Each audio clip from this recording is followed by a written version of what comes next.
By the time you're watching this, Donald Trump has probably already given a huge speech about Bitcoin. But why do politicians care so much about Bitcoin all of a sudden? And what do they have to gain?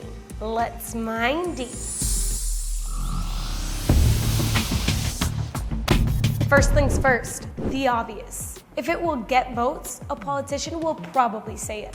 I don't know who created Pokemon Go, but I'm trying to figure out how we get them to have Pokemon go to the polls. Cringe. But supporting Bitcoin is much more than saying the right buzzword. The Bitcoin and crypto industry combined employ around 190,000 Americans. And reports now show as much as 22% of all Americans could own Bitcoin, either directly via self-custody or held on their behalf on an exchange or an ETF.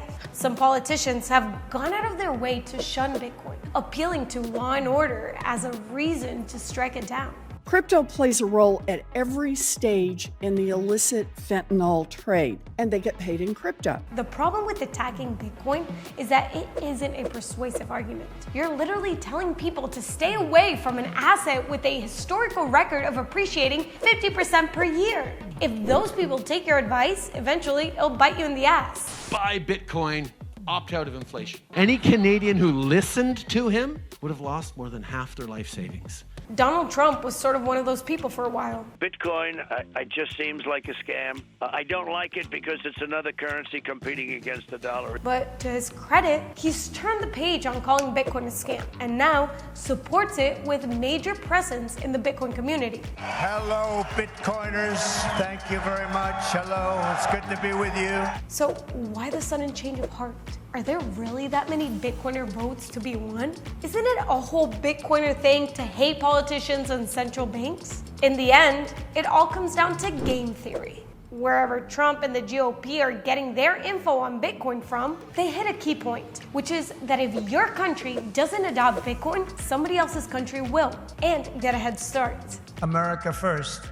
Because if we don't do it, China's going to be doing, others are going to be doing it. Let's do it and do it right. Every nation state since the beginning of time has worked to create a treasury for themselves, a reserve of not only their own paper printed notes, but hard assets to protect their currency's exchange rate from speculation. The US is a different setup because it issues the world's primary reserve currency. But that isn't a given thing forever. And that's why now you're even starting to see senators call for Bitcoin to be added to the United States Strategic Reserve. In the Senate of the United States, to establish a Bitcoin strategic reserve. So why should you care? The cynical take on politicians just using Bitcoin for votes isn't wrong, but it's just lacking the full picture.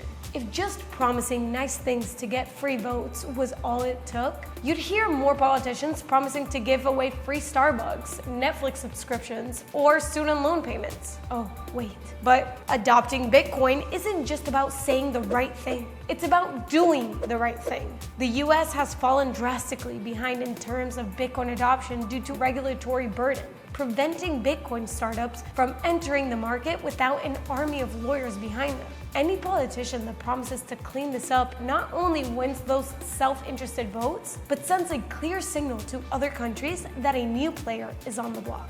That creates competition, and competition is what makes Bitcoin really tick. So, in the somewhat paraphrased words of one of America's last great politicians, ask not what your Bitcoin can do for you, but what you can do for your Bitcoin.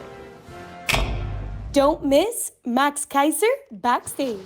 President Bukele's leader of the free world. Trump is playing catch up. He has to make Bitcoin legal tender. Let's see if he does it. You know, El Salvador is really the new Camelot. It's where the brightest are going, and we're seeing enormous growth, and we're seeing enormous opportunity. And as the U.S. continues to dive down into a sinkhole, more and more people are going to El Salvador. Well, many people are saying he's saying all of that stuff about Bitcoin to win votes. Of course, everyone comes to Bitcoin eventually. You get it at the price you deserve. Everything goes to zero against Bitcoin. Okay, Donald Trump's learning curve on Bitcoin just started. And, you know, he's like a lot of people who come to Bitcoin and said, I just found Bitcoin, here's how you improve it. No, you are second to Bitcoin. You will have to bend the knee to Bitcoin, just like everybody else. Bitcoin is on its own vector. What does the United States or the president that is in the election have to do, to bend the knee? He has to make Bitcoin legal tender.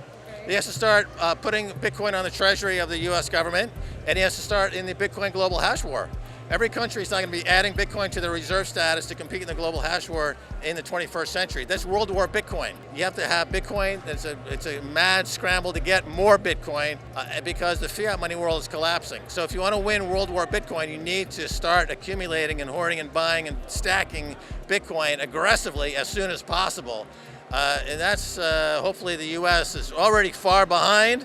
I wish them luck. Talked about hyperbitcoinization and how it's being used in El Salvador. What does that look like? It's a circular economy, so people use it as a store of value, a medium of exchange, and a unit of account. So it becomes a circular economy in Bitcoin Beach, it becomes a circular economy in Berlin. It's an area of El Salvador. Everyone is aware of Bitcoin, so you're aware of the ethos of Bitcoin, the possibilities of Bitcoin, the potential of Bitcoin. And the president obviously is very much into the ethos and the possibilities and the philosophy of Bitcoin. So the whole population is therefore looking forward in a hopeful manner toward Bitcoin and the Bitcoin future and a bright orange future. What are the key factors that will accelerate hyperbitcoinization, not only in El Salvador, but around the world? The collapse of the fiat money world, just like the collapse of the Titanic made the demand for lifeboats went up. Titanic sunk. Initially, nobody cared to get in a lifeboat. But after a couple hours, they were scrambling to get in lifeboats. So the fiat money world is sinking, and as it gets further down into the depths of the ocean of fiat money hell, there's going to be a mad scramble for the remaining seats on the Bitcoin lifeboat. And those seats are going up in price every day, every month, every year to levels that are extraordinarily higher than where they are today and will shock people. But Bitcoin has a history of shocking people. And how will it impact, the fiat currency and the global economy if that were to happen? All fiat money goes to zero. That's the history of fiat money. They all lose between 99 and 100% of their purchasing power throughout history for 300 years. And that'll continue with all fiat money presently that exists, including the U.S. dollar. The U.S. dollar will lose 99 to 100% of its purchasing power. There will be no return to a gold standard because they're going to leapfrog into a Bitcoin standard. Gold is also being demonetized by Bitcoin.